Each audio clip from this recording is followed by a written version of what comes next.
Good evening, everybody. Welcome to our second online Lives Not Lives event. I'm just going to do a little bit of housekeeping to make sure all the various platforms can, first of all, hear us and see us. So, first of all, Teams, can you hear me? You may have to unmute yourself just to respond. Yes. Say that again.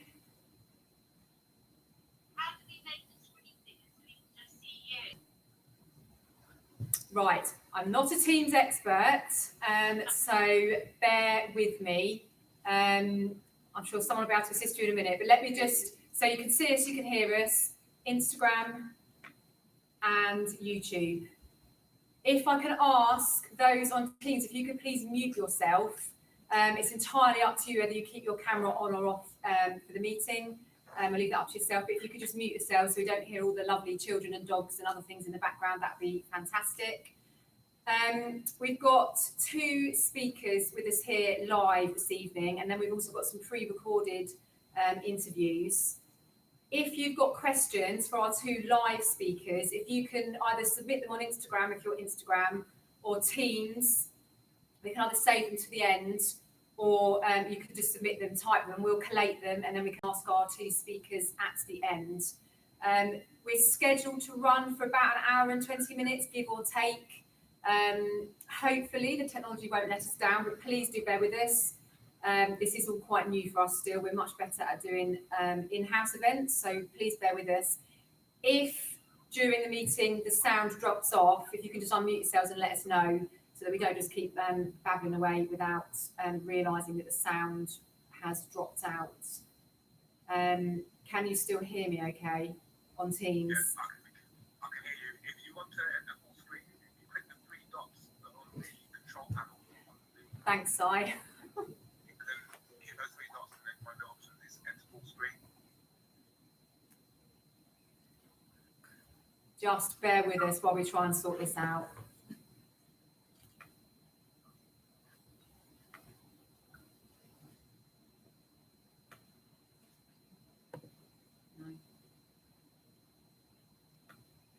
So for those of you who are in Teams at the moment, have you only got a really small screen that you can view?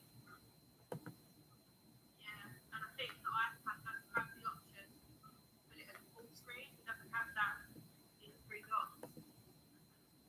I've just done mine in the three dots to full screen, but it's still just a little tiny square at the bottom. But never mind. Okay, bear with me. You're probably gonna get my face like fully in the screen, but just ignore that while we try and sort this out. Helen,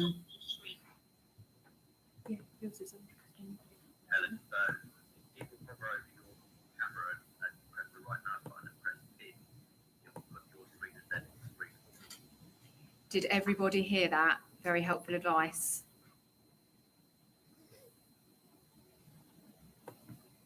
Does anybody else know what they're doing with Teams that can come have a look at this? No. So if you click on it, turn their cameras on.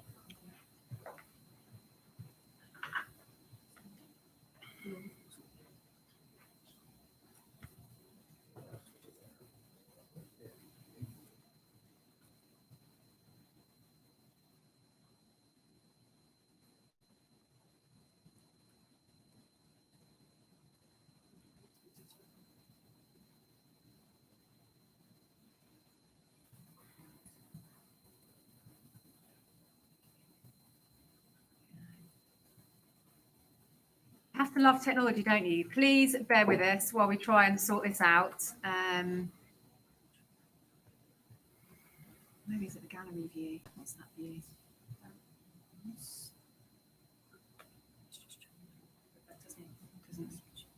Not really enjoying this close up myself, I've got to be honest, but there you go.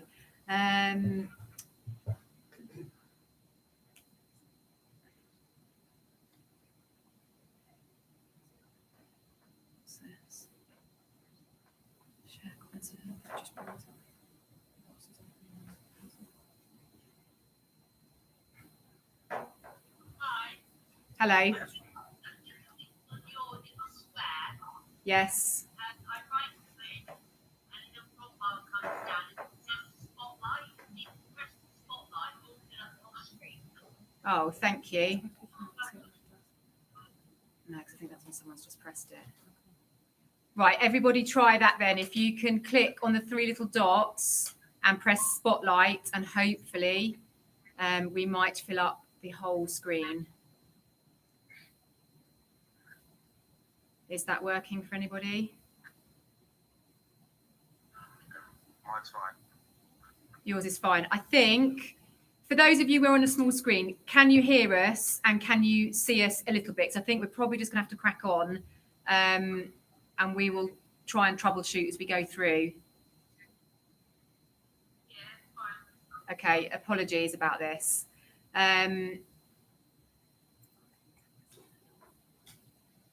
Their cameras are turned off. Yeah. Okay. Well, that's a good start, isn't it? Okay. Well, like I said, technology always lets us down. We'll just try and crack on. Whether we're full screen or whether we're not, we've got 2 amazing speakers who have come down to Hertfordshire this evening to speak to you. And without any further delay, I will introduce Darren to you.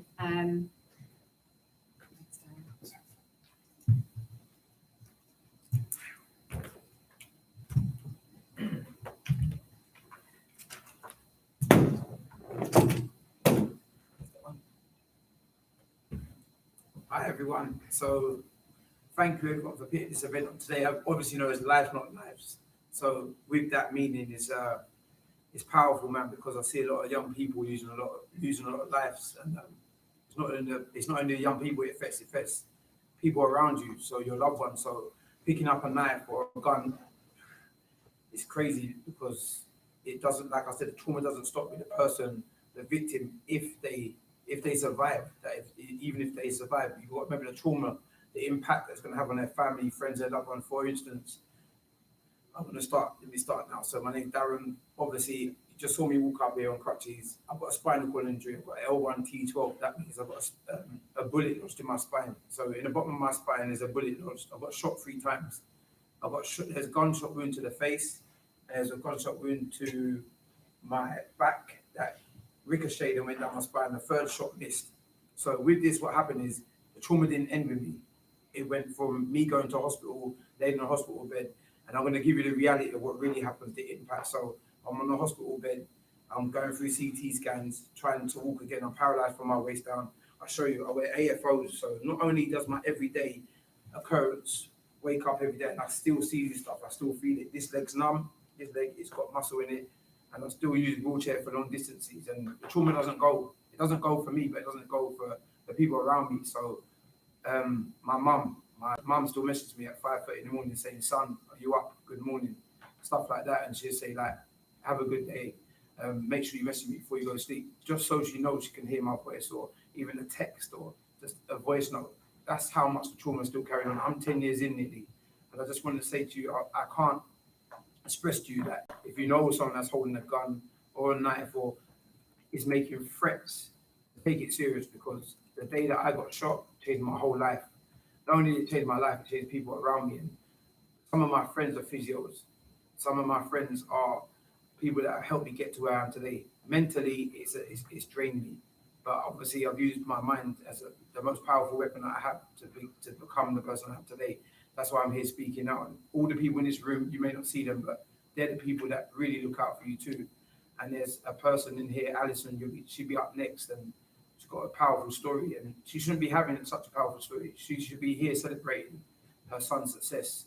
But I'll let her get that to her when she's out. when she comes up, she will tell you about it. But so for me, like I said, it didn't ever stop with me. The trauma carries on daily because I have nerve pain. I have flashbacks. It comes to the certain month in March where I see a flashing light of a lamppost and it gives me a flashback. That means I can't sleep. I wake up in hot sweats. Like when I'm in the hot sweats, I'm waking up with a bed drenched full of hot sweat. And then my partner's asking me, am I okay? I'm not okay because I have to relive it every year, it feels. And I try my best to go forward. So as these young kids today picking up knives and guns, you're ruining people's lives. You're ruining people's futures. I've been on talks in prisons. I've also met young people, and I've met people that have lost their children to knife and gun crime. You're picking up a gun, I'm going to be honest, I think you're a clown. A knife, the same way. If it's never that bad that you want to take someone's life, because there's two victims here. One goes to jail, one passes, or one survives. If they survive, one of the people that we mentored, he had rang us up after being he got attacked violently in East London or somewhere, and he had to have a colostomy bag. He rang us up 6 months after his injury. He said he wants to give up his life. We asked him why, and he said because he couldn't go to Ibiza and he couldn't take off his top and show people that as he called it, I'm going to be real and frank with you, he called it a poo bag. So imagine this, he's 17 years old, yeah, he's a footballer walking around with what he calls a poo bag. And he's so upset and distressed, he wants to commit suicide because he now has, when the knife went in, it punched his intestine and his bowels. Now he walks around with a colostomy bag. And he rings us from time to time saying to us, how does he cope? But this is why I'm saying to you that it's so important that when you're doing this stuff, you need to think first. So the minute you pick up that knife, you're in danger already. Because if you go to fight someone with a knife and you got a knife, one of you is coming out in a bad way. That's if you survive. Lucky enough for me, I survived. And I see a lot of young people today picking up weapons or anything just to carry out a vicious attack on someone, not knowing that they're going to survive. You may think, oh, it's just a knife or it's just a gun, they'll be all right. No, it's going to cause a lot of harm. You hit someone in the main, they hit them in the leg, it touches the main artery, they bleed out. You see it all the time. So I'm just saying, my message to you is just put it down, think first and have a conscious mind of what you're doing. And not only that, you'll ruin your future. Some of you are footballers, some of you are architects, lawyers, solicitors, you don't know what you're going to be at that stage. For me, I had a plan. I was working in the post office, so I knew that I was going to be a post office manager within a year because I had completed a lot of sales. I was a happy person, but I sold a car in the morning, and then by the afternoon, what happened with me is I'm a victim of a so-called gang. So this is what it looks like when you're in a gang. This is what happens to me. This is what happened with the injuries that I suffered. So for me personally, I think they ruined my life. I've had to pick up my pieces of my life every single day while the other person or the people that was involved got away with this. Like, do you know how sad it is that someone wants to just ruin someone's life? I've got a 12-year-old son that I still can't tell him that I've been shot because I'm embarrassed to say I've been shot. So I still carry that trauma because it's not his trauma to carry on. It's mine. I have to deal with it. So whether it's a good day or a bad day, I need to show him that what happened to me shouldn't affect him. So I tell him I come off a motorbike. So for instance, like all these people that think it's cool, and I see a lot of people post it on Instagram and Snapchat, is called Snapchat, and all these social media sites that they're doing wrong. It's not good. It's not cool because there's so much talent within all of you, within all the people. Not only that, your parents or your grandparents or anyone that's around your guardians, they work so hard. And not even that, some of the teachers at your school, they're not just a teacher no more. They really help you out. And for me as well, it's the police force that they really do help people out. They really do save your life. Because imagine this, you get caught with a knife. They're saving someone's life. For every person they catch with a knife or a gun, they've just saved someone's life or many people's lives after that. So for me, it weighs in tenfolds of the people around you that have a massive effect on you. Like, there's so much talent within what you can do. You've got Instagram, you've got Snapchat, you've got all these apps, TikTok and this, and you see so much young talent coming from it. So whatever you're passionate about, that's what you should do. I'm passionate about this, so I've used my injury as fuel just to speak out to other people to show them, look, you can do better. Yeah, and I'm not holding grudges to whoever I've done this, but I just hope you see me. I know that I'm giving out the message that I don't think it's cool if you pick up any type of weapon to insult someone or endeavor their life. There's so much, like I said, talent that you've got so much stuff you can do, so much courses available, and so much stuff in your area. And not you clubs, but as in people around you. There's so much influences around you. So why not find the positives within your local, or even if you are on social media, and follow them pages and aspire to be different from the rest and do your own stuff and just have your own talent. For me, getting into this injury, it's hard. I have hard days because I have nerve pain. So with nerve pain, it's like chronic pain, 24/7. So when I'm sitting here, when I get in my car, when I got it's the pain doesn't change. It's there. So I live with this pain every single day. But I choose to use it as fuel to just be a better person. To just say to someone, pick the knife or gun down. That's what I want you to do. And like I said, with trauma, it doesn't stop. It never stops. I've got a brother that is always saying to me, "I hope you're okay." Them texts, I get them daily, so it doesn't just stop with anyone around me. And I feel that in this world that we live in, there's so much going on, and there's so much good that you can do with yourself that you don't need to pick up any type of weapon. If it's that bad, just ring the police, or tell your parents that there's trouble going on. Don't just pick up something and do it. Educate yourself. Use the time wisely before you run out. Like a lot of you are going to have talents, and all it is that you need to do is excel in the talents that you've got, and just having different mind frames. See me, I attach myself to multiple streams of happiness. So that's my family, my friends, my loved ones, hanging with people that I have like an emotional energy surge with. Like as you get older, you will understand that energy is what is a powerful currency. And I feel that people around us just need to be guided sometimes into the right direction. Like I see, it's sad, man. Like I said, that there's so much stabbings and killings going on, and people getting shot, but you're all getting caught. Like it doesn't like. Do you understand? If you do it, you're going to get caught, and then you're going to be in trouble. You're going to go to jail. You're going to serve a sentence. But the other people, when you go to jail and serve a sentence, your family suffers too, because there might be a revenge attack while you're in this jail. Do you know what I mean? On your family or your loved ones, it's been known to happen. And not only that, it takes up a lot of time. Why would you want to be wasting a lot of time sitting behind an iron door, being told what to do? And for as far as I know, it's COVID-19. They don't even have gym right now. So you're in your cell for more, probably 23, 24-hour bang up. So that my thing is with you, just drop what you're doing. You have to just think straight, think smart, and just use your brain and just keep going forward. Like I said, there's so much attachments that you can do. Even there's football clubs, there's local clubs, there's local stuff you do, online courses. There's nothing that you cannot do. Do you know what I mean? So me, I'm doing PT level 3, even though I'm disabled in hindsight. I'm doing PT level 3 and 4 now to help people with injuries, to show that they can do a circuit class in the gym, to get them to the next level, to open their mind. So that if I can do that, you definitely can do it. So I feel that with all that's going on, there's still so much good within what you can do out here. Like there's always going to be more good than bad, and that is always how you look at life. So like I said, it's just the community, the people you're around. If your group of friends are doing bad stuff, don't feel intimidated by walking away. You're probably the best person out of that whole group by walking away, by saying, do you know what, that's not for me. Like no one's saying that. I know you're not calling it the word snitch, but I call it telling the truth. If you have to call it snitching, then let me tell you something now for free. That means, in your head, you're just being intimidated by a group of friends that say, oh, you're snitching. No, you're telling the truth.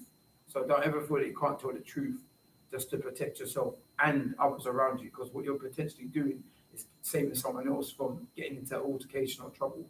And never feel pressured from like Instagram or stuff like that. Turn your social media off. Block the person, unfollow them. Don't even get into arguments with them. It's pointless. You can't argue it. There's no point giving that energy away. So like I said before, like for me, I just feel that it's like getting into this injury, I've learned so much about myself, about people around me, and even the NHS. I cannot thank the NHS anymore, but being in hospital for 2.5 years, you become institutionalized, because the reality was I'm waking up in the mornings with no feeling from my chest down, and I'm weeing and doing number twos on my bed. That's how reality is. Like I couldn't feel nothing. I was paralyzed.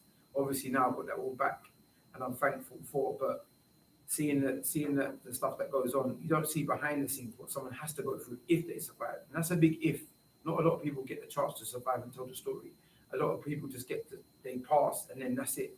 They're buried. All your so-called friends, they come to the grave, pray probably to the funeral a couple times, and that's it. They disappeared. Same way in hospital when I was laying there in my bed, I thought I had 60, 70 friends.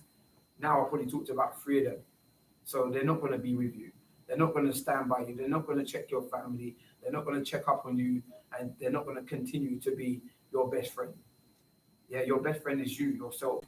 So give life every chance you got just to be a better person. And you don't have to follow people. Like, never feel that you have to follow anyone to anything that will endanger your life or even your family's life. Just think, like I said it many times, like, think first, like, there's no need to do this kind of stuff. That's what I feel. But I don't know. Okay, yeah. Sorry. And going back to stuff like educational system, while you're at school, if you're young and you're still in education, use it to your advantage because it's there, it's free. You could still pursue your career and everything you're doing. There's no way you could, it doesn't have to stop there. Even there's courses you can do online now. I'm doing courses online. I'm doing a life coach course as well. I've done mental health course. So I'm still learning with stuff that's going on every day. And I feel that you could do the same things too. There's so much that's offered to us time and time again. And it's overlooked by flicking through on your phone on stuff that doesn't even serve a cause. Do you know what I mean? So yeah, just keep pushing, keep being you. Thank you. I want to introduce you to Alison now, so she's going to come up and give you a talk too. Thank you. Let me just do a little bit of admin. We've just run outside to check. Ours was on full screen. How is everyone else doing? Have you managed to get full screens? I think it's on your settings. I know you're all muted, but basically you're going to have to play around with your own settings to get us on full screen. Apologies, I can't get any more help from that. But thank you, Darren. And now we've got Alison.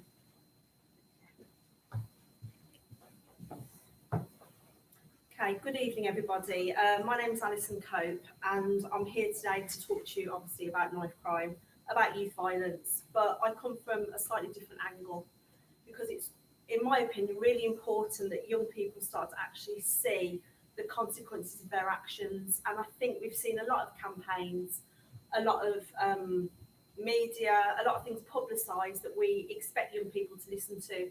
What we don't appreciate or seem to understand is a lot of young people live through media and a lot of things they see are fake and not real. And we expect them to believe another message. So I think it's key that we start to actually make young people feel and see the actual consequences of their choices. And it's through people like myself, like Darren, and many other people across the country that are showing young people the reality of youth violence. I think it's very important that we are in front of young people, and I know that's been incredibly difficult with COVID and with the way things are at the moment. We have to keep trying and keep trying. I haven't met a young person yet who actually wants to go to prison, or when they end up in prison are sitting there happy with no regret. So it's incredibly important that we start to actually make young people realise that they are going down a path. When it comes to going down the path, in my opinion, there are many chances to prevent and to stop it escalating out of control. But we have to do that through opening our eyes and seeing what our young people are being exposed to. As we know, most young people live on social media. Last week, just alone in my local area, there had been 3 attacks. One was a stabbing with a knife, one was a stabbing with a screwdriver, and one was a hammer attack. Each of these attacks started with a comment on social media. That comment then led to an argument online. That argument then led to real life and 2 groups of young people seeing each other, and then it escalating out of control. A lot of people will look at young people and think, yeah, but why? Why do they carry a knife? Why do they carry a weapon? Why would they even do that? We have to start looking at why. If you ask a young person in your care, at your school, or as a family member, what percentage of other young people carry a weapon, you might be very surprised and devastated by their answer. I've spoken to over 460,000 young people across the country, and it still shocks me what they say to me. Just last week, each group was saying to me they genuinely believe at least 60, 80, 90% of the population carries a murder weapon. That is sad, but also incredibly untrue. But this is the message that media is telling our young people.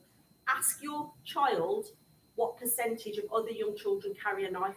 If they say to you 50%, 60%, 80%, you need to reassure them and actually speak to them about why they think that is happening.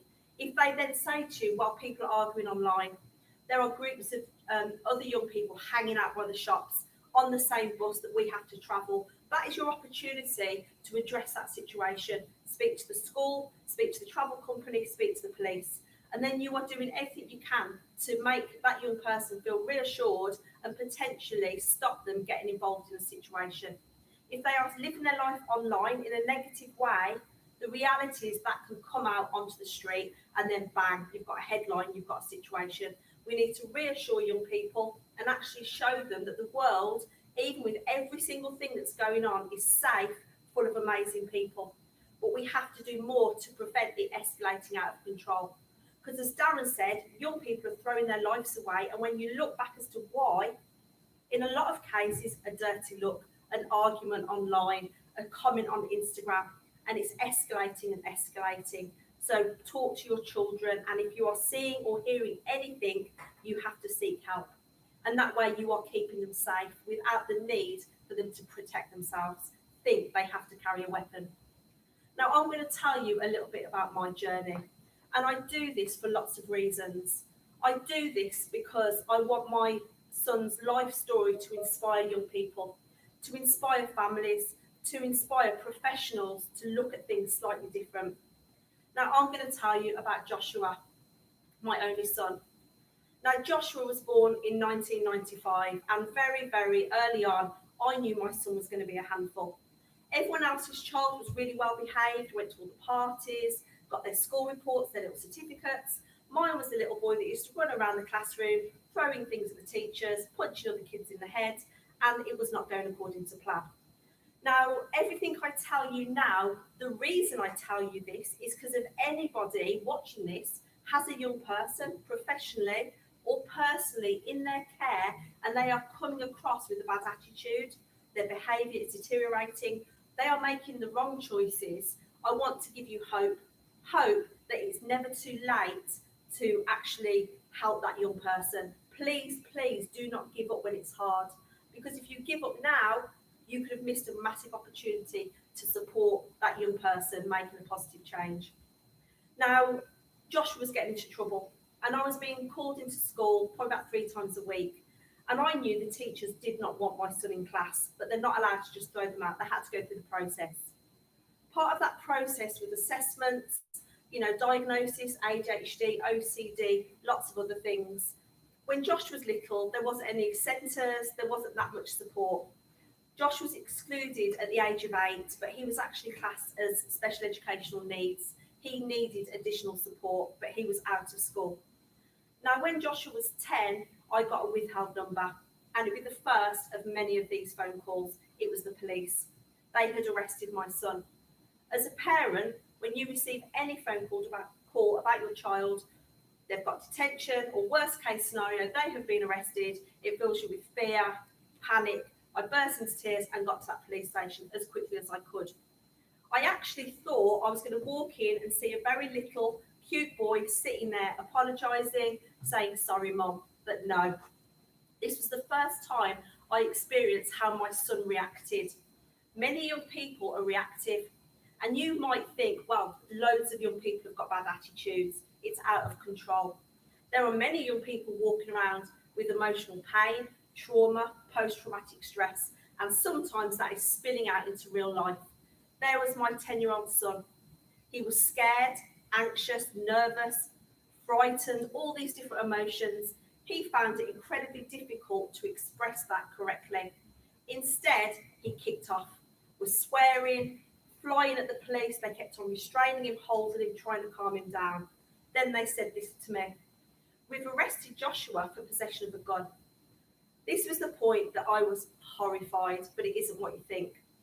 I didn't realise that Joshua could actually get into trouble for what he did. Some young people do what they're doing and don't realise they're scaring other people. If they run onto the bus, after school, hang out in groups outside shops, down the park, they could be intimidating people, and they think it's just a bit of fun. Joshua went and bought a plastic BB gun and thought it'd be absolutely hysterical to run around the park shooting pellets at people. When I sat in the police station and heard that, I thought, well, he's only 10. He's silly. He's made a mistake. I'm really sorry about that. If a young person has an attitude towards you, kissing their teeth, rolling their eyes, swearing, most of us will not appreciate that young person. And in our head, we will judge them. We might think they're rude, disrespectful. And the police on this occasion chose to teach Joshua a lesson. He was actually charged possession of an imitation firearm at the age of 10.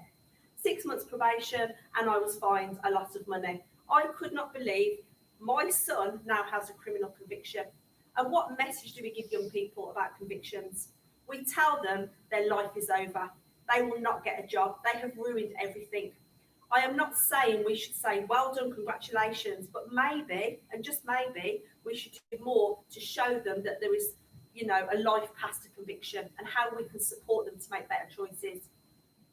Did my son listen? Did he change? Was that it? One mistake and now we're all good? Absolutely not.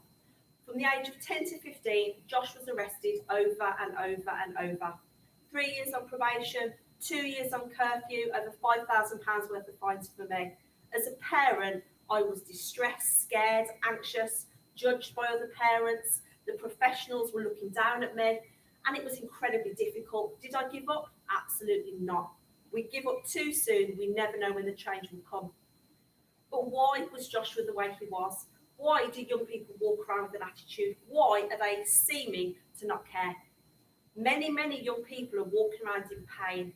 And until we ask that one question, what is wrong? How on earth do we know the solution? Do we just judge them, look down on them, or do we try really hard to make a difference in their life? Now, Joshua struggled with many things. When Josh was a baby, me and his dad split up. It's life, it's what happened. But Joshua's dad decided to have another career choice. His career choice was crime. And it resulted in him getting a 10-year sentence when my son was just 5. So all of a sudden, this little boy was crying, "Where's daddy gone? Where's daddy gone?" That emotional pain turned into anger. That anger turned into him getting into trouble. And it was a really difficult time. So again, if anybody's watching this that has family members in prison or is associated with certain people, I sympathise, but I also say to you, please, please realise you're not on your own and there is hope for everybody. Just seek that support. Now, Joshua's dad came out of prison when Josh was 11, and I thought, please, I really hope everything's going to be okay. Sadly, prison is full of young men and young women, and with respect, they are greedy. But we are selling them the dream. Sell a bit of drugs, you'll get trainers. Do this, you'll get some nice gold, a nice car, a nice house. We are selling them the dream that crime pays. So we need to be doing more to actually show them it doesn't pay. All it does will break hearts for yourself and for your entire family, as Darren said. When Josh was 13, his dad went out and committed a horrendous crime. He was going to break Joshua's heart, but he was going to break the hearts of many other people. Joshua's dad held up a post office. He actually killed a man and shot another man in the leg. He was sentenced to 110 years in prison. So some of you might be watching and think, pardon, 110 years? You went out with someone like that? Yes, I did. And I wouldn't have changed a thing because I was given Joshua. So when you are associated to people in prison or you have that affiliation, it is very, very difficult. The stigma, the shame, the embarrassment. Hold your head up high and do the best for the people that could be affected by that choice. Joshua was traumatised, absolutely heartbroken and devastated. He just went on self-destruct mode. By the time he was 13, he was 6'3", and he used his height very, very effectively. He knew the more aggressive he was, the more intimidating he was, nobody would say the word dad. It worked. Nobody would come near him. But obviously that started to backfire. The police were all over him and he was being arrested over and over, stop and searched, and occasional comments, "Where's your dad, Josh?" And he erupted. When Josh was 15, he was actually arrested and charged with a very serious assault, and we had to go to the youth court in Birmingham. I knew Josh was terrified, scared, worried. So what did Josh do? Again, what lots of young people do. As soon as he walked into that court, out came the attitude, kissing his teeth, rolling his eyes, standing there like what? And everyone looked at my son. "You are disrespectful, you are rude, you have no manners, young people are out of control." I saw a little boy in a lot of pain, terrified and scared. Sadly, the judge saw the bad side. Understandably, and I respect that. He looked at Joshua and said all those things: disrespectful, rude, no manners, 15 convictions. He needs to learn a lesson, and I'm going to teach him that lesson today. And the judge said guilty. They sentenced my son to 2 years in a young offenders, and they took my son off me. They restrained him, dragged him away, handcuffed him, and led him off to prison. I was absolutely heartbroken, but so was Josh. Would your child be ready for that day to be taken from you? If you are a young person, are you going to be ready for the day you're taken from your families? If the answer is no, that is when we need to be doing more to support young people, supporting schools, colleges, and families. And if we all support each other, we are less likely to see another headline like this. At the time, I thought this is the worst thing that could ever happen in my life. It turned out to be the best thing that ever happened to Josh, and I'll tell you why. My son was sitting in that prison cell sobbing. He wasn't crying for his friends, for his trainers, to punch someone in the head. He was crying for the one person he could not bear to live without, and that was me, his mum. Who could you not bear to live without? If you're a young person watching this, would you be ready to say goodbye to your family? Are you doing anything that will put your future at risk? If the answer is yes, today's the day you think. If it's deeper than that and you need support, we are here to support you. My son was in prison and was crying for me, his mum.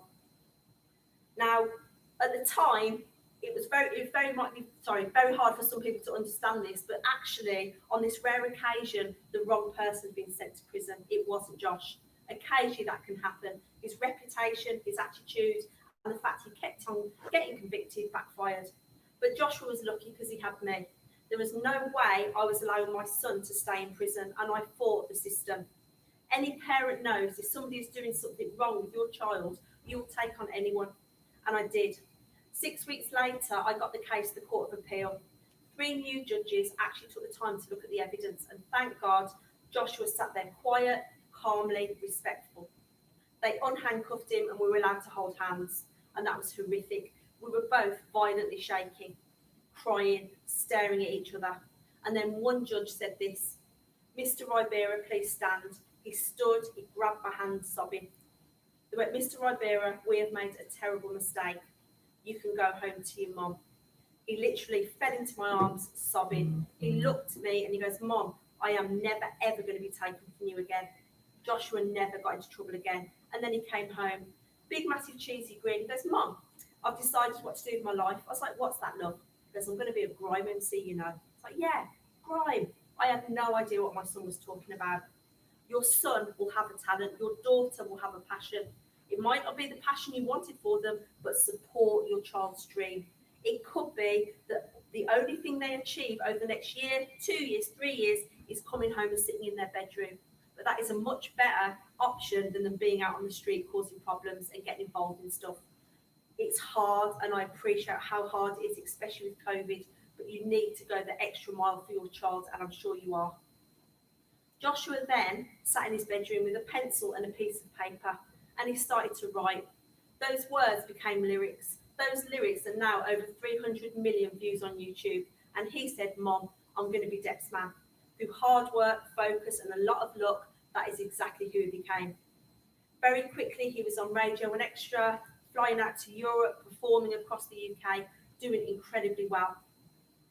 In July 2013, Joshua came up to me, little USB, and he goes, "Mom, can you release this album for me?" I was like, "Yeah, no problem." Hadn't got a clue what I was doing. I Googled it and released his album. The album was called Too Real.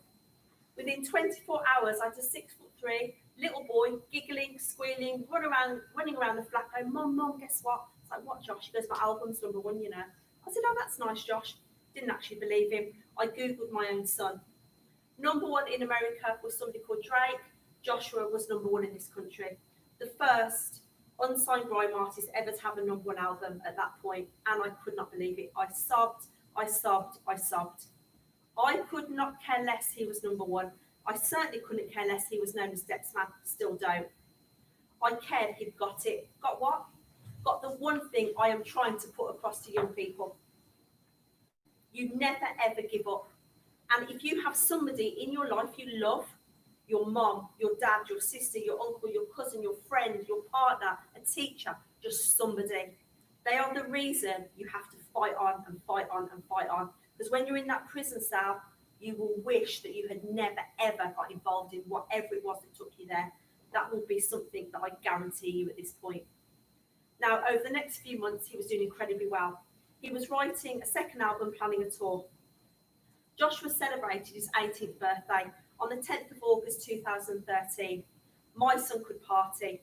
One birthday lasted for 8 days. Ibiza, Amsterdam, doing incredibly well. After everything we'd been through, the only thing I needed was my son to be happy. I was happy, Joshua was happy. 6 weeks later, Joshua was dead. And I'm going to tell you exactly what happened on that night, because again, there was different stages. And if at one point, young people had put the brakes on the situation that was escalating, my little boy would still be alive. And there would be another young man not sitting in that prison cell crying for his mum. Joshua went to an event and performed a track called Reality. A boy by the name of Armani Mitchell also attended. We have to look at Armani Mitchell for a second, because he might not be the kind of person that you look at and think, yeah, well, what do you expect? He was 18 years of age. He lived with his mum. He worked part-time. Armani Mitchell had no previous convictions. One choice will take anybody to prison, anybody, which again is why we have to be doing everything we can to support young people. Josh and Armani didn't like each other. They had a minor argument that escalated out of control. It started off with a few comments. Then the next stage was it escalated to a fight.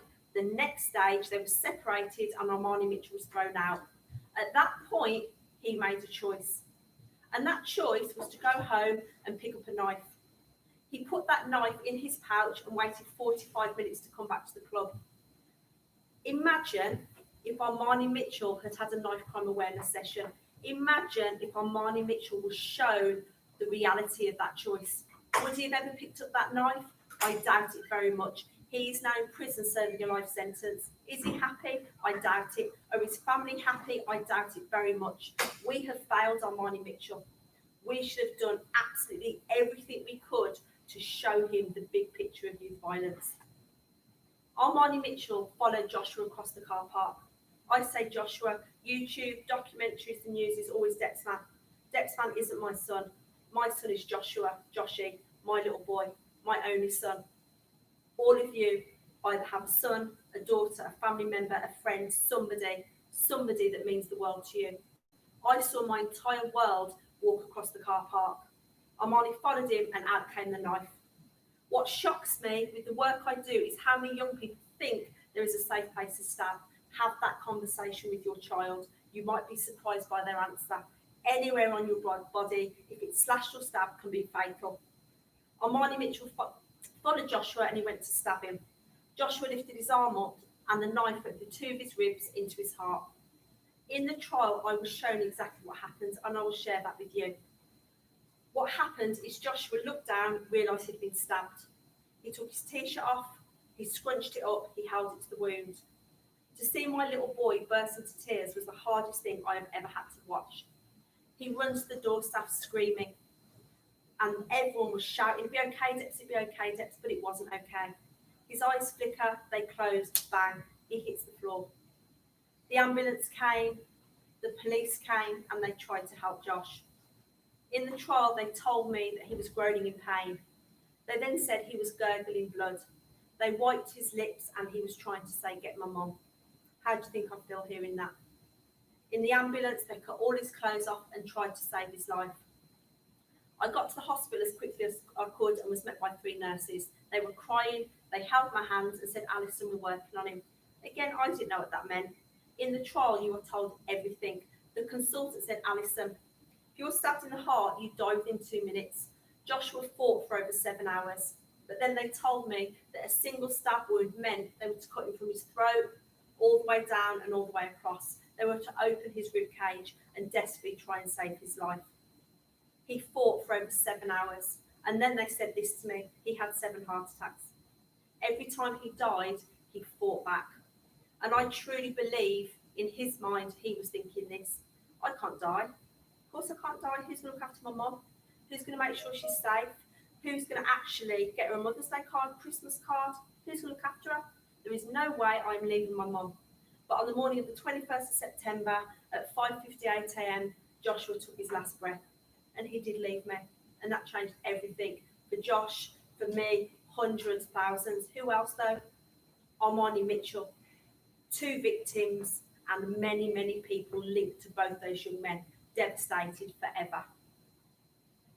I just want to say one last thing before I finish. Life can get in the way sometimes of us, carrying on and carrying on. We cannot stop carrying on. We cannot stop trying to make a change. We need to raise awareness to every single young person in this country. Most young people don't need to hear this message, but some do. So if we speak to the majority, the minority, we can support, we can change lives, and we can stop young people going out and throwing away their futures over nonsense. If anyone is watching this and thinking, oh my gosh, that is really sad, please don't be sad for me. Be sad for Joshua, yeah, be sad for Armani, but make sure you are looking around in your life, in your career, in your home for your own young people. Talk to them about knife crime, raise awareness and spread this message. And if anybody is now sitting and thinking, I'm worried about a young person, today is a day that you reach out for support, for guidance and for help, because that is why we're all here tonight, to support you and to stop the next young person becoming a headline. So I hope you're all okay, and I'll leave it there, but thank you all for listening. Thank you.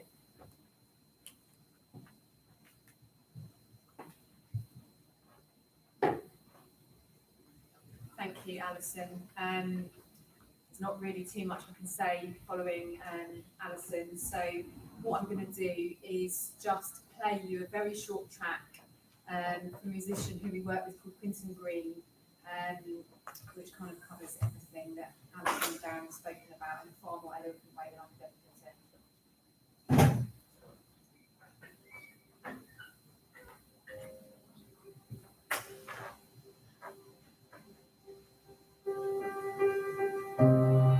Have we ever stopped to ask that boy that carries a knife what he wants to do when he's older? If his parents are still together and who his role models are? Because I guarantee you he don't live next door to a doctor. Instead, he's more than likely to be riding with thugs. And they're the ones in the community prescribing the drugs and driving those cars. And I wonder if, as a teenager, he's watching how the olders carry themselves and it's learned behavior. I wonder if by the age of 12 he never had a father, and why? At the age of 13 he had his first balaclava. Was he ever scared? Is it the mum don't care, or is it just that she was never there? Maybe she's out trying to provide for the family, and by the time she gets back she feels tired and angry. And the arguments are home, is there a lack of affection? And the boys outside offering you protection. For the youths of the road in a different postcode, the reason why you always go a long way home.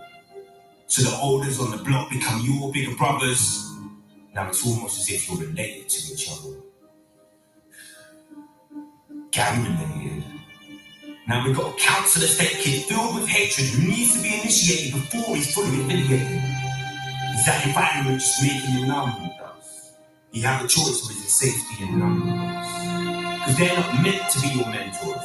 That's what we need grown men for. To lead by example and to nurture ambition, to teach discipline, to understand and to listen. And I apologize for generalizing, for coming across like I'm stereotyping. But we all need to know we are marginalizing our whole generation when we're criminalizing. Who really wants to end up in prison or dying? And the social networks make it all look exciting. The way that gangs incite violence live online, and it's followed by an advert to make sure we're still buying. And I'm not about to blame this all on drill, but thoughts become words, and words become real. So tell me there's not a vested interest in what's manifesting. When all the kids can hear is I splashed him and I chefed him, dipped him outside of his house and then left him. For his mum to find him? Have you been to a funeral and heard the mother crying? When her son's in the ground, it sounds like she's dying. It's been like this for years. Wiping those tears and printing those T's, saying put the knife down, blaming police, writing to our local MPs. I've seen mums at knife crime while he's begging on their knees like, they took my son, but make it stop please. And it's our responsibility. Have you heard it takes a village to raise a child? But we're losing our community so they're left to run wild. And this isn't the time for answers or excuses. But the youngest need to know there's consequences for their offences. Justice will be served if you're caught or let go. Because when you take a life, you forfeit your own.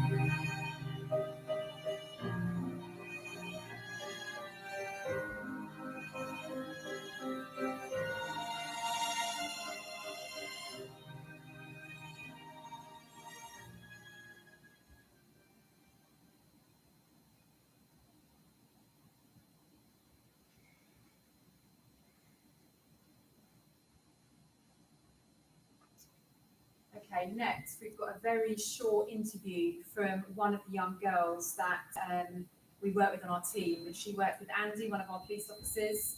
And I haven't got time to tell you tonight about everything that we do, but the job of our team is to work with young people to try and prevent them from getting involved with all the things we've spoken about this evening. And this was this very short interview with this girl that we've been working with. I was introduced to the gang and schools team through school. Someone came to me at school and spoke to me and had a chat, so I got to know them. They helped me to recognise that the people who I thought were my friends were only causing me issues and trouble.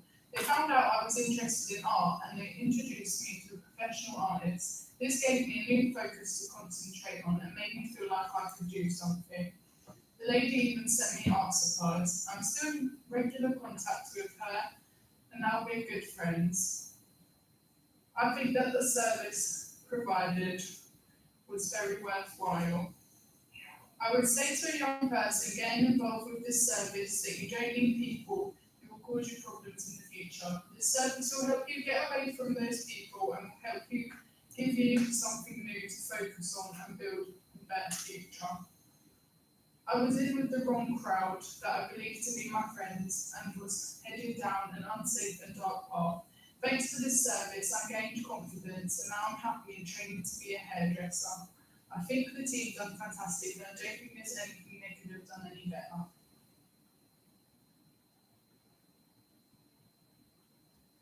Okay, next we have an interview. Now I'm very aware that our Instagram viewers, you may well time out. If you do, what we'll do is we'll post the link for you so you can watch it back. But this is an interview with a young man who I had the privilege of meeting last week. Bear with me. Who spoke to me very frankly and very honestly about his involvement in all the things that we've spoken about. Firstly, thanks for coming today. Really appreciate it. Do you just want to start off by telling us why you come to speak to us? Basically, because I just had a realization that it's not worth it, and you know what I'm saying. The thing you go through at the time, you might feel, yeah, whatever, but that at the end of the day, there's a big impact. I'm saying it's really not worth it. Yeah. Okay. Shall we kind of start at the beginning and then work forward from there? So, at what age did you get involved with this kind of lifestyle? From young, I was at 15, 14. Okay. And can you tell me how you got involved? Basically, that I've got older people around me, and I obviously I looked up to them. Obviously, they was living a life that I thought was, fun and whatnot, but that at the end of the day, where they were now, they were in jail or dead, you know what I'm saying? So, but back to that, obviously I looked up to them thinking, I want to be like them, and obviously, where we was all young, now, even though they're older than me, we was all young. So, Yeah.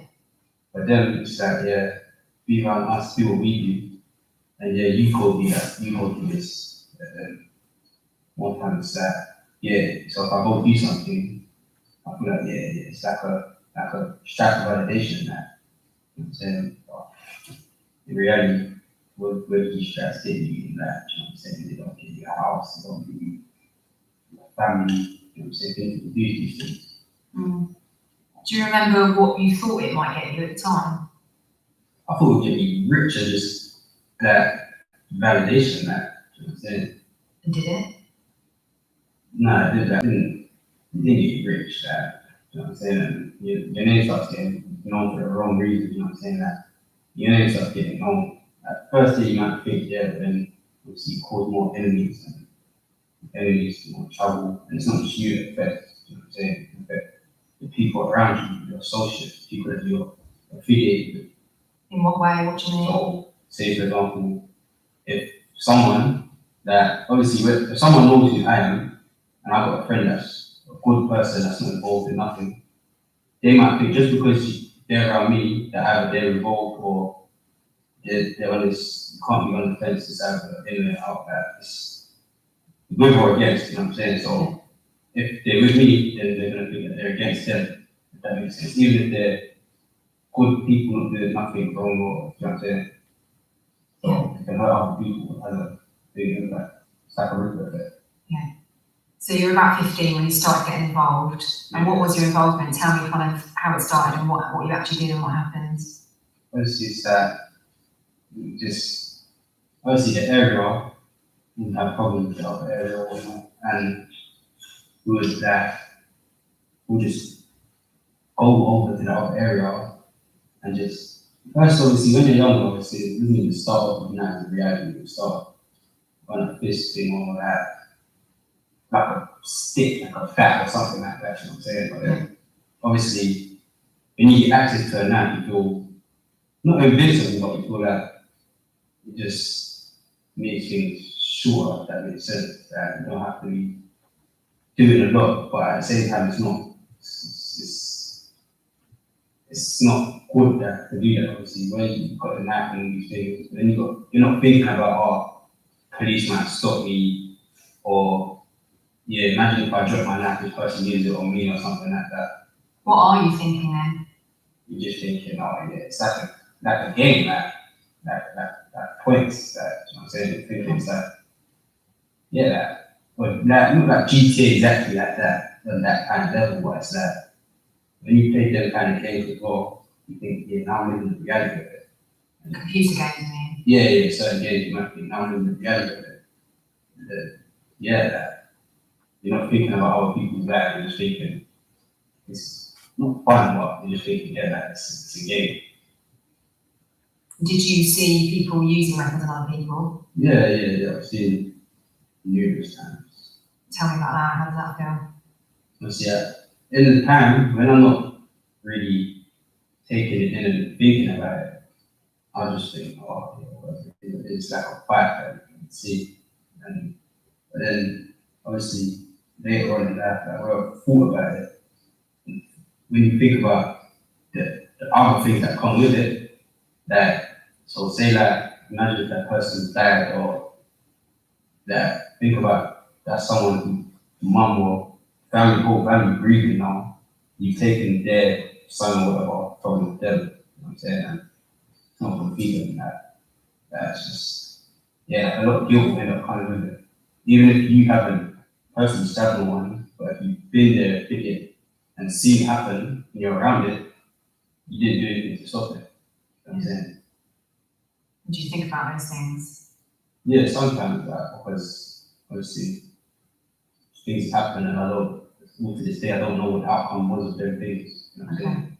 But yeah, it's crazy. Okay, so from 15 to you're 22 now? Yeah. Kind of tell me what happened as you progressed, 16, 17, 18? Obviously, yeah, start carrying it with me, going to the other side and whatnot. Just basically not having fun, but just getting on with it, just being young and naive, you know what I'm saying? And then obviously when I turned like 17 or 16, obviously it became about more money, so it's like, oh, people will say, oh yeah, it makes some money that you can go in this place or I'm saying, so we'll go there, then Tell me, like, people that could be watching this, might be parents, might be young people, when you say go there, like what exactly do you mean? out of the area, Okay, to do what? which is sell things Sell drugs that. sell drugs? Yeah. Okay, it's just so it's because I'm not understand. So those you go out there and sell drugs, okay, yeah. And of course, when you do that, yeah, you might make your little change, but then all of that money that you're seeing, you're holding it, but it's not yours. You got to give it back to someone else. Yeah, what do you mean by that? What do you mean it's not You got to give yours? it to the person that put you on. You know what I'm saying? So you can see how much money, and yeah, take a picture of it or whatnot. You know what I'm saying?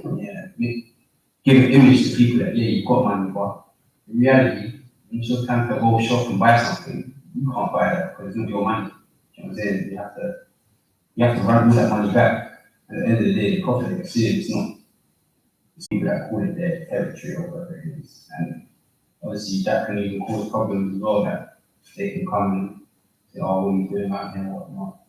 And because obviously you're in an area you don't know, most time you're not gonna not have nothing on you. You know what I'm saying? You're gonna most likely be carrying a knife or something on you, so you can get into a dumb situation over money that you only make it for yourself. And even if you are making money for yourself, it's over what money that in reality, money, no one, I say like this, nobody owns money, it's just your time to use it, but you can't say that it's your money that, you know what I'm saying, it's owned by the queen and whatnot, but anything that. Yeah, it's over, it's materialism, you know what I'm saying, it's not worth it. Okay, so you're carrying weapons, you're selling drugs, you get involved in fighting, then kind of what happens from there onwards? Obviously, after that, I was doing that for a while. Then there was a time when, obviously, I went back to the area and like, let's go to the other side now. Obviously, I'm with a few people, they've got what they've got. I personally. What does that mean? They've got what they've got? They got their knives and Okay. then obviously, I personally, I didn't have nothing on me, but I'm relying on the people around me that got things on them that not to have my back, but at the same time to have my back if things did go wrong, you know what I'm saying? Mm-hmm. And so cool, we've gone over there, and then other people they've backed up their knives and whatnot. But as they backed up theirs, all the people that I'm with, even though they've got something on you, in reality, people say make it carry knife and make you convince them, but that day I saw that I'm with people that have got their knives on them and they still ran off. So where's they literally dead, you know what I'm saying? Mm-hmm. And me, I didn't have nothing on me, but I didn't run. And then obviously I was having it out with the guy and whatnot, then I ended up getting stabbed in my back. Then I was thinking that as I did stabbed, that something just hit me, like a realization. I'm thinking, where's all my friends? The people that are my friends, where are they at? So when you were stabbed, you were on your own, everyone had gone? Yeah, they ran off and left me, you know what I'm saying? And how old are you at this point? 18, man. Sure, but yeah, so it's like, these that ran off and left me, and these that got things on the man, you got nothing on me, I didn't run. So, that will then obviously, I'm just, a lot of things going through my head. I'm thinking, obviously, working near my spine, I'm thinking, imagine I'm not walking, imagine if I just bleed out of that. That's what you're thinking, is like you're laying on the ground, is it? I didn't even get to there like that. Before that, obviously, they ran off. The guy still trying to chase me and that, whatnot. Then obviously, I kind of got away, because at that time when I ran, I realized that, yeah, I have to go, because it's just going to stab me up and go back to business, you know what I'm saying? So, cool, I'm in the alleyway, then I passed out. But as I passed out, all these things are going through my head. Obviously, even in the hospital, that, yeah, it's just, you see a lot of, you have a big realization when you sit in the hospital and you think, you know, imagine if I died, and, you know what I'm saying, it's all because of this, that beefing over areas that I don't own the areas. And even if I did, I would beefing over it, if anything. People should come together and build, you know what I'm saying? But a ward or area for where you're from or whatnot, and it's just yeah, it's silly. So Yeah. And then what happened from there? and honestly, I've said to myself, yeah, that, oh, it's not working and whatnot. But then, obviously, I was still around the same people. At the end of the day, is that they all not apologized, but they said, oh, that's that, yeah, that we didn't run with the whole that. There was a lot of excuses made at the time. From people that you thought were your friends that just Yeah. left you? Me at the time I was naive, so I said, ah, cool, yeah, I understand. Then, obviously, I'm still with the same people, still not doing the same stuff, but kind of more wary of doing the same stuff. But this time, it's made me think that, ooh, that I have to run off anything or whatnot. But then it's like when I ended up getting arrested, not for having a knife on me, but I got arrested for something else. Then I went to prison. As I was sitting in prison, obviously watching the news one day, and I've seen it, oh yeah, young man shot in the head. And I'm thinking, oh, and then I see the area, and then my friend's face popped up on the news. Obviously, that was one of my friends from young, you know what I'm saying? Because he's been involved in the last time or not. And when I see that now, that's when I had a realization that I could have been with him, or if I could have stopped it, or whatnot. If I spoke to him and made him maybe leave the lifestyle that, you know what I'm saying, wouldn't mind if I got shot or whatnot. And he was young as well, he was only 19, so, you know what I'm saying, shot in his head, that's almost shot in the head, you know what I'm saying? And it's all because of the area he's from, the area he rep, or whatever you want to call it, but yeah, it's just crazy, man. Obviously, I was in jail. I'm seeing more people I know just dying, knocked out. Someone was stabbed in the chest, died. Someone was stabbed in the chest, died. One was stabbed up in the head, died. Then I'm just thinking about it more and more and more. I'm thinking, what's this over? It's over what people are losing their lives, families are grieving over what? Postcodes. And what's the postcode doing for your life? You know what I'm saying? You might say put the money in your pocket. In reality, that money that's going in your pocket, you can't do nothing with that money. You can't build a life with that money. You know what I'm saying? It's just materialistic.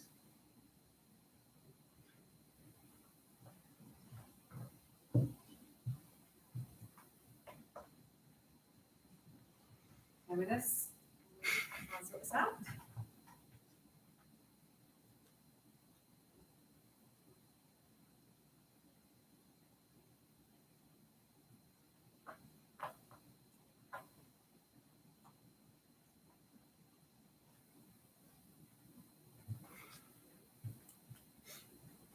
The funeral industry has been ripping off the public for more than a decade because the majority of people don't know this simple trick that takes just a few minutes.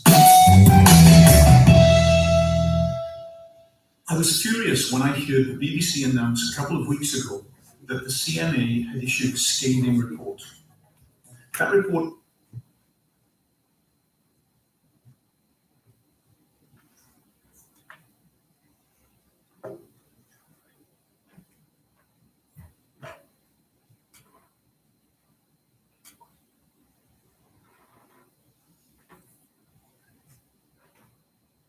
Goodness, it's not our night tonight, is it? Please bear with us.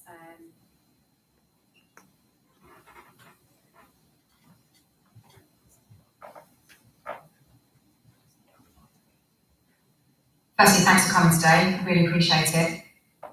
As well, that they can come and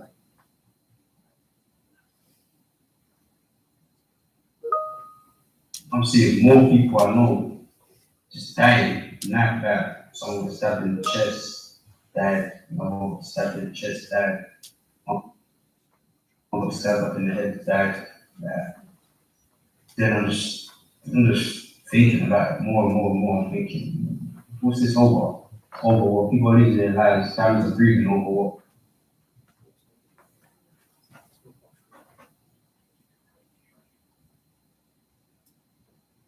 Okay, I have a funny feeling we are going to continue to have problems. Postcodes. And what's the postcode doing for your life? You know what I'm saying? You might say put the money in your pocket. In reality, that money that's going in your pocket, you can't do nothing with that money. You You can't build a life with that money, you know what I'm saying?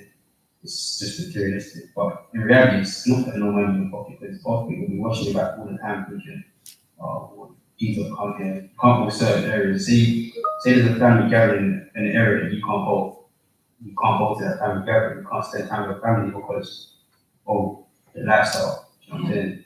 And then, yeah, that's crazy. And then obviously, yeah, that's just crazy. And what was your experience in prison? Obviously, no one wants to be in prison, you know what I'm saying? Once you enjoy that, it's you're locked away from the world, you know what I'm saying?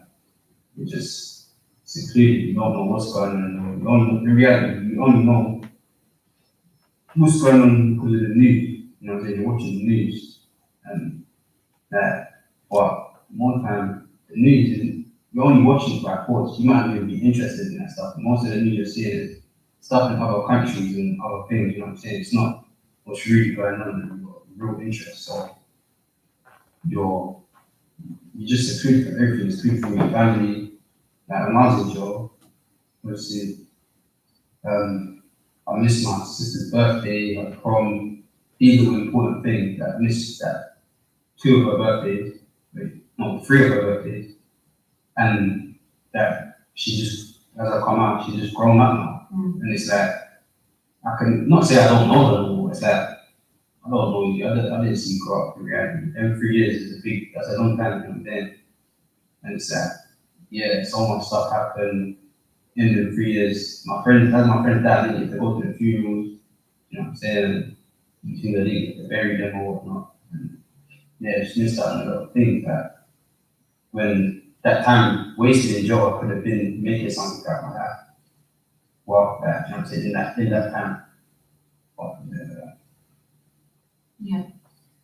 And how have you dealt with the trauma of, you know, you say kind of quite casually, this friend was shot, this friend was stabbed, so you've lost a lot of friends. How does that make you feel now?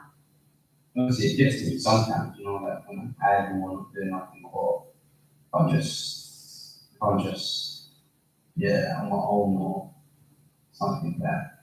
Obviously, it's crazy, and obviously, I think about more things. I think that, well, I've been to one wedding in my whole 22 years, and I've been to, I don't know how many funerals, you know what I'm saying? And yeah, seeing dead bodies, that's just crazy, that just, yeah, it's just crazy. Just think about it, and obviously it gets to the end of that. Can't sleep at night, wake up in the night. One point I have a dream, I get shot in the head. I dream about the time I got stabbed and everything. And obviously, even when I came out of prison, I got stabbed again. You know what I'm saying? I got stabbed in my neck, just that. And that one, where I was coughing up blood and everything, I'm thinking I've just come out and it's middle of a pandemic, so everything's locked down, social distancing. I haven't even met my family, part of my family yet. And yeah, so I haven't spent time with my sister and I've missed how many years of her life. And now I'm about to lose my life right now. So that time you thought you might die? Yeah, basically I was thinking, I was saying to a friend, don't do that. And then, yeah, it's just crazy. Okay. And what do you think, looking back, you would say to your 15-year-old self? What advice would you give yourself when you were just beginning to get involved with this lifestyle? Obviously, not even, obviously the cliche thing that people say is, oh, stay in school, but even in school, that's because I was bringing knives into school. Why did you bring knives into school? Because I was just thinking, imagine I see someone on the way home, or imagine these people turn up at my school or something, you know what I'm saying? It's just crazy that, but my advice is just don't even get involved in it, you know what I'm saying? Focus on what you want to do with your actual life, you know what I'm saying? Remember, whatever these older people are telling you about making money, think, cool, yeah, that money, it's not doing nothing, but then you gotta think, can I buy a mortgage with that? Can I take out a car legitimately with that? Can I actually make my life with that? If I do ever make big money, how am I going to actually spend it? If I go to spend it, they're going to ask for receipts and validation of where that money came from. You can't go to the bank with big amounts of money and expect to just cash it into an account. Yeah. Do you know what I'm saying? They're going to ask for proof. And what are you going to say? In reality, you have nothing to say because it's not legit. So it's better, yeah, the money might be slow while you're doing it legit or whatnot, but you got to think of your freedom. You got to think all the things, if you lose your freedom, all the things that could happen whilst you're gone and whatnot. Think as well, you can lose your life. If you lose your life, that's it, it's just a distant memory. People remember you in reality. They remember you for like a year, they say RIP, whatever your name is. And yeah, they might put you in their bio on Instagram, post pictures. But what are they doing? They're not coming to check your grave, and they're not coming to clean your grave. You're just rotting in the ground. And we got, this is what happened with a lot sometimes. That when my friend died, I was 19, he was 19. I'm 22, he's still 19. Do you know what I'm saying? Yeah. That, and he's never gonna be 20 ever. Do you know what I'm saying? He's never gonna have a family, he's never gonna have no kids. You know what I'm saying? Just crazy. Yeah. All because of this, all because of what? Like, yeah, he might have got shot, but still, in the past, people have died from knives or whatnot. And it's the same thing that applies to them people that have died from it. Our friends that died from kids, that they're not gonna ever grow up. Do you know what I'm saying? And some of them have a lot of talent, potential, like some of them was doing music and whatnot. And it's like music, now their career is over. Do you know what I'm saying? And that's when they was on their come up. You know? Yeah, well, yeah. Okay. Is there anything else you'd like to add to what we've said? Anything else you think is important that we've missed?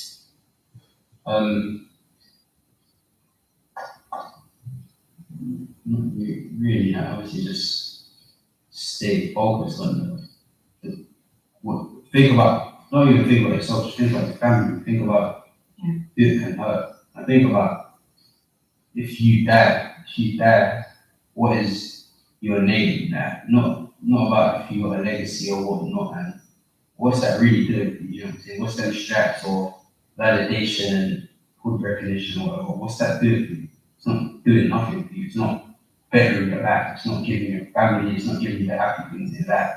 If anything, think about it as well. If you get involved in this stuff from young, when you're grown up and you decide you're not involved no more, say you want to go to a certain area, there's going to be a little kid that might recognize your face. You don't know him from nowhere, comes up and stabs you up, and you think you're lying on the floor thinking, "Oh, what? How did that happen?" And it's a thing that nowadays these kids, it's not no little knives that they walk around with big zombie killers and that. They might not even intend to kill you, but a lot of accidental deaths happen as well. So they stab you once in the leg, they go harsh, you're bleeding out, you're not surviving that reality. You know what I'm saying? Or you might have a leg amputated, that's going to change your life. Or say even you get stabbed in a certain place in your body, when your nerves shut down on that side of your body, and that's it, cabbage, and people, all that good recognition and that's gone out the window. People don't care about you. They'll just say, "Oh yeah, you fell off." They don't care about all the things you might have done before that. They're just looking at people always in that tend to focus on the negative. So they're going to focus on, yeah, you got stabbed up, yeah, and that's going to be the main, that's going to be the breaking news in the headline, not what you've done in the past. And what you've done in the past, there's always a consequence. You know what I'm saying? So you do something to someone, it might be a year, 5 years, 10 years, but something will happen. And someone will remember. If you take, especially if you take someone's life, someone who have you taken a life, they're not going to be happy about it. You know what I'm saying? And we've got to remember, you might think you're so bad, but there's always someone out there that's better than you. You know what I'm saying? And yeah, it's just be good. The reality. You know what I'm saying? Yeah. Well, thanks for coming to speak to us, and thanks for being so honest. We really do appreciate it. Okay, we're just going to finish off. We've had some questions come through for Darren and Alison. So do you want to come and join us? Just while I'm setting the chairs out, I'll just say now, I just want to thank you all for joining us. And thank you to Heart Sports Partnership that have joined us this evening, because we will wrap up after questions.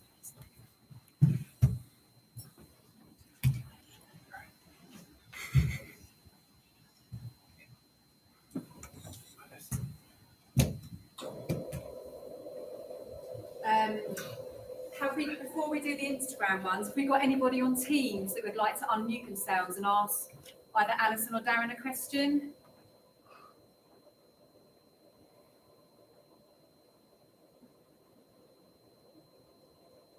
I'll take that as a no. We've had quite a few from Instagram, so we'll just proceed with those ones. Lovely. So the first question is for Alison. Do you think that reporting your own child to the police because you're scared for their safety is the right thing to do? I think that's an incredibly difficult thing to do, and it's based on each individual situation, and it's all about trust and somebody that you can actually put your trust in and hope that they take that and support you, not just come down like a ton of bricks in the wrong way. So it's about seeking out somebody that you have a relationship with, you can trust, and you are able to be honest and open. And obviously, if the young person's in danger, then that is the right thing to do, even if it will be incredibly difficult. You have to support that child in any way you can, because when it gets too far, you might look back with regret that you hadn't dealt with it when you were aware of the situation. Thanks, Alison. Next one's for Darren. Darren, looking back now at your younger self, do you think you really understood what you were getting involved in at the time? No, because I saw the car, so I wasn't involved. No, I'm a victim of a gang crime, so I'm on the opposite end. So obviously I'm from an area where there was gangs, but I was never involved with a gang. I always see me up. The mentality I got is my dad was too strict for me to be involved with any gang. I was more scared of what he would say and do if I was to be in a so-called gang. So my injury is more of like a perspective of this is what a so-called gang does when they get together in a car and plan to do something to rob someone, that they take it too far. So mine just bringing awareness that if you're in a group of people, you will get arrested. It's joint enterprise. We've heard it before.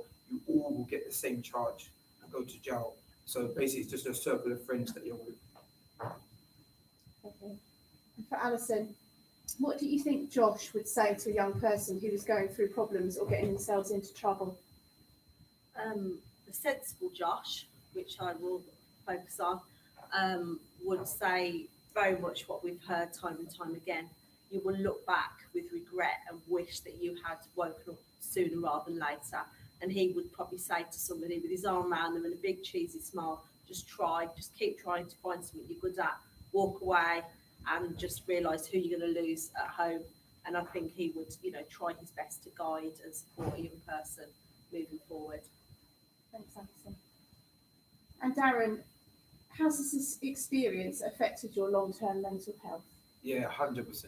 No, I'm aware of my mental health now. So it's taken me probably the last 3.5 years and working with young people that have been into jail, that have picked up knives, sold drugs, or picked up a gun, just to understand, like, as well, to help me with my mental health, that to see why would you do that, and then go out to do that to someone else or to engage someone that. So yeah, it affects me now. But I've had really bad times. I'm going to be honest. I've had some really deep times and dark days that I've had to pull myself out.